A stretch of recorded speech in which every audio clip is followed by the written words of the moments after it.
Hello everyone, a very good evening to everybody who is watching this video. For my juniors and my friends, they know me, and for someone who is watching me for the first time, uh, I am Shekhar Tiwari, and as we all know, today is Sunday, and the FMG results were out on Friday around 7:30 p.m. And, I'm sure we saw a lot of happy faces and a lot of sad faces because of the result. Now that the result is out, uh, what I want to talk to you about today is how can you learn from my mistakes? How can you learn from my experiences? And how you can cross from that 140 to 149 to well above more than 170 in your upcoming FMG exam. So, according to me, we'll start. According to me, these are the big five mistakes anyone can make who is looking to pass the next FMG exam. First one being relationships. I know as foreign graduates, we have been out of our country, away from our parents, with no one to supervise us, and we had freedom. We met a lot of people who are not from your city, who are not from your state, maybe who are not from your country, but and we may have been in a romantic relationship with them, but I can assure you that all of those people are temporary, and what's going to be permanent in your life is that passing result and the happiness you will bring to your parents. So think about it, get your priorities straight, and just ask yourself one question: is it worth it? Next thing I want to talk about is social media. When I talk about social media per se, I just include Facebook, Instagram, and Snapchat. If you use WhatsApp, if you use Telegram, it's okay. Uh, as we all know, humans are social animal, and we need people to connect with. And if you are staying in Delhi, you can use WhatsApp to connect with your parents, your friends when you feel down. You can use Telegram for study purposes. There are various files available there, various uh, channels who take quiz daily, so you can practice your concepts there. But Facebook, Instagram, and Snapchat is just going to distract you. And mind me when I say this, but this is not the biggest sacrifice compared to all the sacrifices your parents had made in the past 5 to 6 years just to see you succeed. So get rid of your Facebook, Instagram, and Snapchat and reactivate them after you see passing result, not after your exam. Activate them after your results is out and you have passed your exam. And if you use WhatsApp to check up on friends and just nag them like कितना पढ़ के हुआ क्या बाकी है and all, so don't do that. Don't care about anyone else. Just focus on your own preparation. Next thing I want to talk about is source. So no matter if you are a repeater, if you are doing this for the first time, what you can do right now is today in the evening you can note down all the 19 subjects and their respective sources that you have been using, and I need you to trust in your faculty, in every faculty, even if they are well known or if they are lesser known. कोई किसी से बड़ा नहीं है. No faculty is better than any other one. In the end, everyone wants you to see you pass your exam, and if you are comfortable with any one particular source, don't change it, just stick to that source. Next thing I want to talk to you about is revisions. See, revisions play very important role. I have experienced this myself, and proper revisions will make sure that you pass your exam with flying colors. And now, if you are among those students who have this misconception that if you read 12 or maybe 15 subjects 100% and you can pass your exam, so stop fooling yourself. That never works. Rather, you should try to know 70 to 80% of all 19 subjects. As we all know, medicine, it's a never-ending field. It keeps on evolving.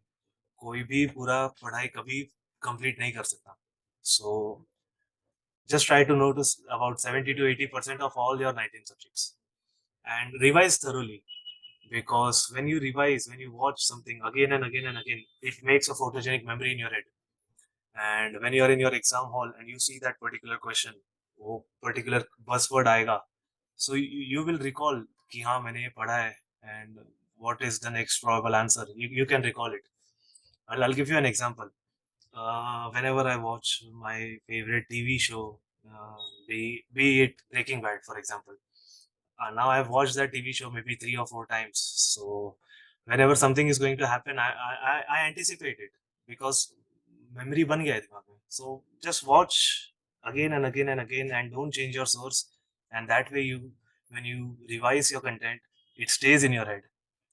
And never underestimate image-based questions, because we have been seeing in the latest trend that they ask a lot of images, and subjects like radiology, microbiology, orthopedics, various other subjects, images are like giveaway. If you look at the image, you know the answer. So when you wake up in the morning, don't start your day when you sit on the pod. Don't start your day with your cell phone in your hand and checking Snapchat and Facebook. Rather, you can take your iPad and you can watch images of all the subjects and familiarize yourself with every image. There are various groups in Telegram which offers image PDFs. You can look for it. You can join the NLC group by Dr. Ashish. I'm not promoting anything, but it's really good and it has a lot of free sources. So you can make it most of it. Last thing I want to talk about is grant tests. See, if no matter how many grant tests you do, they are of zero use unless you analyze your grant tests. And if you have subscription, if you don't have subscription, it does not matter. Me myself, for my preparation, I did not have Marrow or PrepLadder. See, this is my personal experience. PrepLadder grant tests are difficult comparatively. Uh, at least that's what I felt. So if you don't want to demoralize yourself, you can follow Marrow grant tests, and I'm sure you'll do good if you are done with one revision, one reading of your stuff. And there are many free grant tests available in the Marrow app. You can just do. And I'm sure you must be aware that NLC, Dr. Ashish's group, they conduct 3 free mock tests before every FMG exam. They had done this for FMG Jan 22, for this one, for June 22 for this session, and I'm sure they are going to do it for the next session also. So make the most of it and solve the free mock test given by them. Uh, what I feel is now the uska farak hai compared to the real exam. The level is good, and you will feel better when you see yourself scoring good in these exams. And I don't know how it works in prep ladder, but in Marrow, if you give your mock exam, after that, when you analyze, you can see your best scoring subjects, your worst scoring subjects. So analyze your bottom 5 subjects after every grand test and try to improve. See what are the content where you're making your mistakes. And I know solving a grand test is very stressful. It takes up 5 to 6 hours. What you can do is after solving your grand test, you can rest for a while, and then when the results are out, or if it's a old grand test, the results are already out, you can just revise through the content where you are making mistakes. And after you're done analyzing your mistakes, you can also analyze the questions that you made correct, because we all know all 100% of the correct answers are not correct because you know them.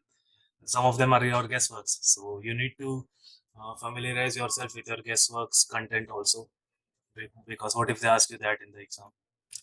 And now this is few tips from my side. Don't underestimate D&D sessions on YouTube. In your free time, or whenever you're having lunch, or if you don't feel like studying, you can just check prep ladders channel on YouTube, even Marrow doc tutorials. There are various channels, An Academy, and they have this 2 hours 90 minutes 1 hour video of the most anticipated MCQs revision sessions. Like prep ladder, they conducted this marathon revision, supersonic revision before the NICT in, I think, November first week, and all of that content is really good. And you can watch that content, you can build your concepts. If you don't know anything, what is being taught, you can just note down it quickly and read it before you go to bed. Also, Mist's YouTube channel has this really great top 25 question series. They have been doing it, I think, since June 2021. I'm not sure if they did it before that.